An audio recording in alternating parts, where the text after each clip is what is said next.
Hey, everybody. Welcome back to the Advanced Selling Podcast, the 2026 version. You've got both of us back from long vacations. Bryan, I'm so glad you're back. I'm so glad I'm back. I can't say thanks enough to you for covering while I was away. And I know, our listeners, like you listen to a radio show or a podcast and everyone's clamoring to know, where have you been? That's not true. We know it's not true. No one gives there might be a little clamoring out there. Well, where the hell were you? I mean, that's exactly. Really so we had through, let's call it from Thanksgiving through the week of December 10th, we had, and I'm not going to go to the detail of them, but we had essentially two family kind of sudden tragedies of losing people in really, really bad ways. And also two friends who lost loved ones in accidents, not planned, all within a period of about 3 weeks. Wow. And I was really close to all four. I've never been this close to this many bad things that I can ever remember in 56 years. So I needed to just, go away and just be with those people and that sort of thing. So, first, I can't say thanks enough. And we've been friends and you've been a mentor of mine forever. And it's not a hesitation. It's an instant yes. And so thanks for holding the fort down. Yeah. And then as you and I started talking and I was kind of going through it, we kind of came up with this idea of salespeople and everyone deals with mental health things pop up. And we just tend to oh, I'm so sorry that happened. Okay, so now that did you get an answer on the P&G deal? Deal? Yeah. Are we doing that? Your dog got, yeah. Oh, yeah. We're flying by it, and then we started talking about what about mental health stuff for salespeople and sales leaders. And you've got your own kind of story narrative. I've got mine, and so we thought that would be a really good thing for us to talk about. So, thanks for covering. If you know me or have been around me and you listen, also thank you for prayers and all the good positive energy. It's you go through these things and just like anything else, you get to the other side of them, and your life's different, but you get to the other side of them. And so you do, but I think that's a good jumping off point for the topic too, because you had some resilience. You had to take care of some things and some business, be with people, and your preference was probably to referee football games and do podcasts and train CEOs. But when those things call, you have to be there, and that speaks highly of who you are and good friend and leader and participant in the world. So I appreciate that. Yes. This whole topic of mental health, the NFL does a lot, at least the Indianapolis Colts, who are part of the NFL for those people outside the U.S. It's a football league, and the Indianapolis Colts are part of the NFL, and they've done a lot on mental health. And Jim Irsay, who was the president, owner of the business, who just recently passed, he's gone through his struggles, and so he felt it was really important for some of these pro teams to address it and to kick. And I think it was called kick the stigma, or I can't remember exactly. Yeah, And when I saw that, I thought, we just don't talk enough about it. And while we don't want to dwell on it, I do think that sales is a profession, or business, or even leadership is a profession where you really have to be paying attention to your own mental health. Nobody else will.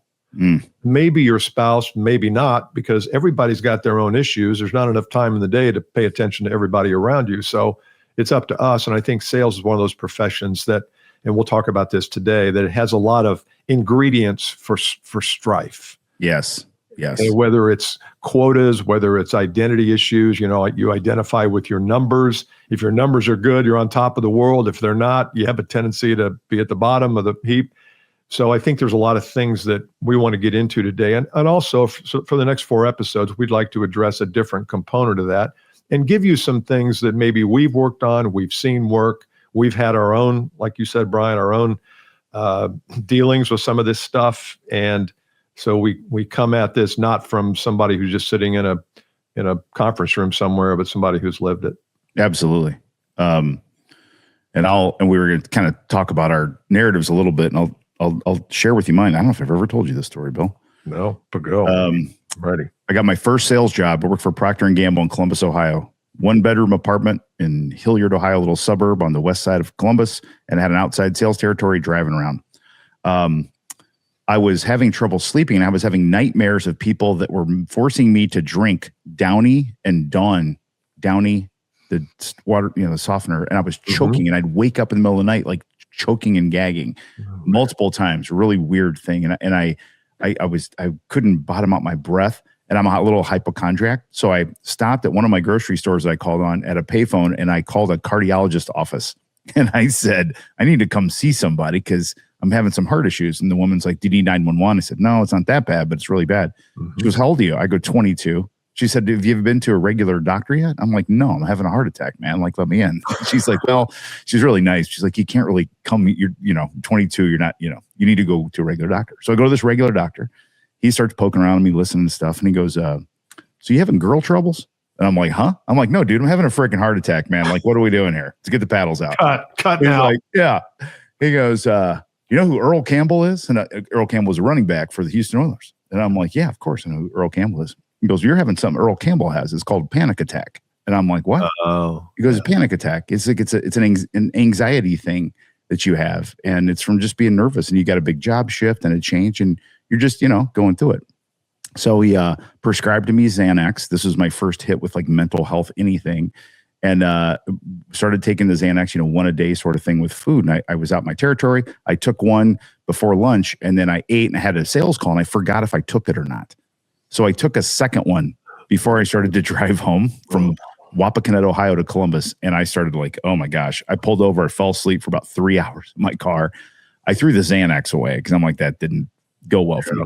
The point is, I didn't know this was a thing. I was raised, hitch it up, dude. Take care of yourself. You're fine. Get over it. You don't tell anyone, all that stuff. And it took me years and years and years to even come to terms with like, oh, that's like a mental health thing. But that was all from my first sales job, being alone, having the pressure to perform, wanting to do a good job and not knowing if I was or not. All that stuff contributed to my panic attacks back when I was 22 and 23. Mental health. It's there. Yeah. Right out of the book, right out of the DMSA or whatever that book is. That diagnoses all. That's right. Yeah, my story, Bryan, like yours, is mental health related. I got out of school and I went to work for a Caterpillar dealer, Caterpillar Heavy Equipment. I had no idea what I was doing. Back then, you didn't really get mentoring. There was no podcast. There was no YouTube channel. There was no coaching. It was just here's your quota for the year.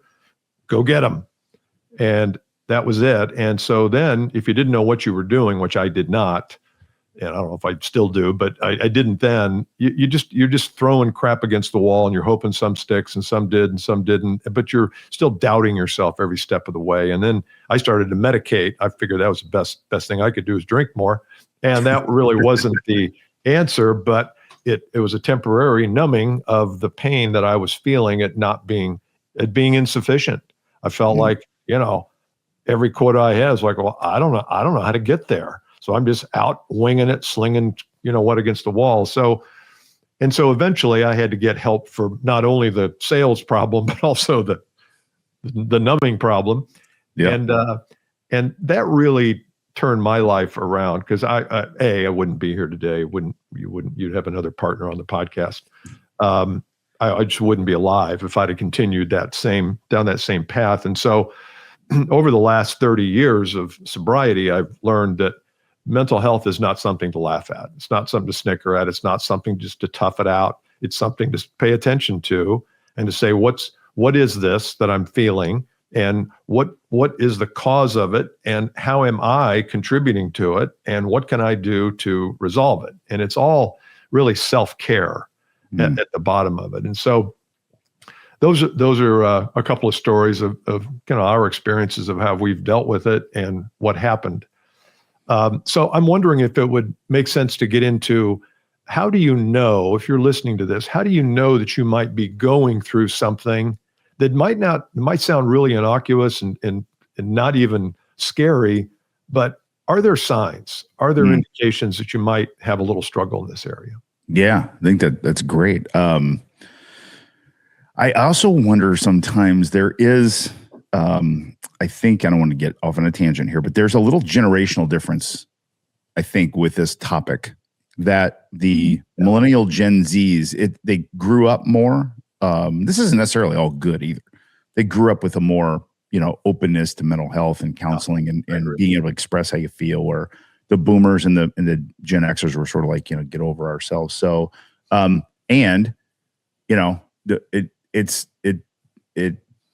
well, anybody's available for mental health, meaning like anyone can struggle with it is what I'm trying to say. I just think it's important to bubble it up and figure out, to your question, how do we know it's us? You hit a couple things right out of the gate that I think are just interesting for me is like, if you're numbing yourself with something else, and that can be food, booze, drugs, sex, shopping, whatever, gambling. There's a lot of things that people will use to numb themselves. To avoid the feeling. Yes. To avoid the feeling of fear or anxiousness, all those things that come along with sales. I think that's something to pay close attention to.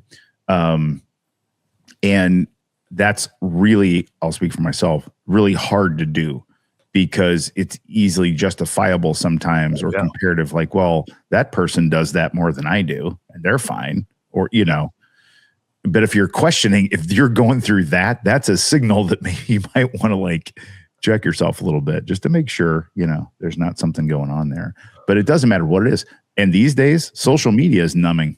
Absolutely. And if you're sitting there and you're a scroller and you're like, you had a tough day, or you lost a big deal or whatever, and you're catching yourself the next couple of weeks in front of your kids or your spouse, and you're scrolling and scrolling and scrolling, anything to numb how you really feel is an indicator. That's good. That's number one. I've got number two here, which is, for me, it's when I am avoiding certain things. I know I need to do something, but I'm avoiding it, and the avoidance actually harms me. Like if I know I need to make a call, or I know I need to post a video and I don't do it, and the result of not doing that is harmful to me because I don't generate the revenue, or I don't have the goodwill, I don't have, that's another indication that there's something else going on that's stopping us from doing the thing that we need to do to get the thing that we really want. And so I think avoidance is one of those that you don't think about avoidance as a mental health thing, but it's an indicator that there might be something else deeper going on that you're putting off, procrastinating, avoiding, whatever. Yes, really good. Yeah. And I think that can be layered too in selling. So the obvious one might be, well, I need to pick up the phone and call them instead of emailing me 100 times. I'm avoiding that. That's a bit of an indicator, but maybe bigger ones are things like, well, I haven't done my LinkedIn yet. I don't do my LinkedIn activity because I feel bad about myself, or I feel like I look stupid or sound stupid. Who am I? Yeah, exactly. Yeah. I think I'm piling on yours, Bill, buying into something new. If I'm protecting myself, because Bill Caskey teaches me a new way to think about, going to market, and I've always done it a certain way. And that could be an issue, that my mental health is kind of like a empty eggshell. The comfortable people in their mental health are much more open to ideas and try to find things to work for them. Isn't it though? True. That's so true. And the people that are less okay in that skin or that shell, who I think struggle with mental health, whether they like it or not, are much more resistant, pushed off, because it becomes this identity hit. Exactly. I was just going to say, right? we attach our results to our self-image or self-worth, and they really have very little to do with each other. And, you're talking to two non-doctors here, but people who have been through it and see it. I mean, you think of how many people you've touched and worked with and coached and trained over both of us over the last 50 collective years, thousands of people. Yes. So it's not like we're just coming up with this stuff because one dude last week had a problem. This is something we see a lot, which is the avoidance of doing what needs to be done. And I think there's an attachment. Yep. There's an attachment to a certain result. And if we don't know what that result is, you know what, better not do it. Better run from that. And the people who are healthy mentally and emotionally will say, I don't know, we'll give it a shot. Let's give it a go. Yeah. You know what? This LinkedIn thing may not work, but I'm going to give it some time. I'm going to do it. And I think that avoidance thing, I think, crops in. Yet another thing that I see, and then I want to hear your reaction to this, and you kind of brought it up first, is this idea of comparing ourselves to others. And it's very easy to do. It's hard not to do, to look at somebody else and say, why is he earning, why does he live in a beautiful house and drive a huge car, and we have the same kind of territory, and I'm barely making ends meet. And with social media, everything is so visible. And I see my buddy who's, got a house in Bahamas, and it's like, how's he doing that? And so then you start to resent a little bit of it. Instead of saying, hey, I want to know what the hell you're doing, you resent it, and you don't want to be around that person because it's too painful. So true, isn't it? I was really bad at that when I was a young salesperson. I was so bad at that. I think I'm still bad at it today because I look at, I don't know. I don't look at other people as much as I look at like Dan Sullivan talks about, what would be the perfect world? Well, the perfect world is I'd sit in bed all day and eat chocolates and I'd generate $5 million a year. And if I'm not doing that, then what's wrong with me? Yes. And yet it's not only the comparison to people, it's comparison to the ideal outcomes. Well, ideal outcomes are rare. And where is it? It just never ends. Never ends. Yeah. It never ends. And so why? And you can only be in one spot, and no one cares either. It's just crazy. It's so funny. So let's talk about a couple of things that maybe we can, if we've described you in some way, what can we do? Are there any remedies here? And again, bringing up Dan Sullivan, he has a program called Strategic Coach. I know have been a part of it, and he has this thing. He talks about the horizon. We're always looking at the horizon. We're chasing the horizon. Yeah, chasing the horizon, and the horizon always is it's ungettable. You're never going to get there. No. And I think the word grace comes to mind a little bit. Is I don't think we give ourselves enough grace and say, you know what, we're all dealing with the hand we're dealt. We're all dealing with things that maybe decisions we've made earlier in life that we shouldn't have made, but that's the hand. And so giving ourselves grace when we do want to avoid things or we do compare ourselves, we have to be able to say, you know what, it's not right, but that's just the way it's just the way I am. I need to work on that, but just grace for being here. What's the rule? 5 million people didn't wake up today. Every day, 5 million people around the world don't wake up. Right. Well, we woke up, so we're ahead of the game. And the fact that, to be you today and to be me is a miracle. It's a miracle that all the sperm and the eggs did it at the same time at the right time, right time, and it produced this thing that we are today. I think there's a little grace that we have to give that and say, you know what, these little minor things like avoiding LinkedIn, okay, is that really a big deal? Or the doing of LinkedIn and having it come up short, or having somebody call us and say, what are you doing posting on LinkedIn? You should, okay, whatever. I'm alive. And I think grace is a big part of the remedy here. It's so good. There's always somebody who would give anything to have what you have. Always. True. We don't think about that, do we? Always somebody who would give anything to have what you have. In the football world, we do a devotional every Sunday before games. It's really cool. And the guy who did their devotional this weekend, he tried to take us back to, why we officiate.